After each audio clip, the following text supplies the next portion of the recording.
Hi guys, plus size లో party wear లో new collection add చేస్తామండి. ఇప్పుడు నేను చూపిస్తున్న కలర్స్ అయితే చాలా బ్యూటిఫుల్ గా ఉంది. అలానే అరౌండ్ బడ్జెట్ లో అయితే వస్తుందండి. ఫస్ట్ కలర్ కాంబినేషన్ వచ్చేసి వైట్ అండ్ పింక్ లో వస్తుందండి. డ్రెస్ అంతా చూసారు కదా, ఫుల్ థ్రెడ్ వర్క్ తో వస్తుంది. డ్రెస్ మొత్తం యోక్ పట్టు మొత్తం ఫుల్ థ్రెడ్ వర్క్ అయితే వస్తుందండి. అలానే హ్యాండ్స్ కూడా చిన్న మనకి కట్ వర్క్ అయితే వచ్చింది. దుపట్టా కూడా మనకి 2 షేడ్స్ లో అయితే వచ్చిందండి. చాలా ప్రీమియం క్వాలిటీ ఉంది, విత్ లైనింగ్ తో వస్తుంది.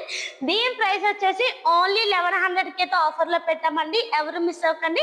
3XL 4XL 5XL సైజ్ దాకా అవైలబుల్ గా ఉన్నాయి. స్మాల్ సైజ్ అయితే లేవండి. మన అడ్రస్ వచ్చేసి సింహాచల్ రైల్వే స్టేషన్ గోపాలపట్నం దగ్గర అయితే ఉంటుంది. ప్రైస్ అందరికీ తెలిసిందే కదా, 1100 కి ఆఫర్ లో పెట్టాము. ఇంకెందుకు, ఎవరు మిస్ అవ్వకండి. కేవలం 60 రూపీస్ షిప్పింగ్ చార్జ్ అవుతుందండి. Thank you for watching Chintala collections.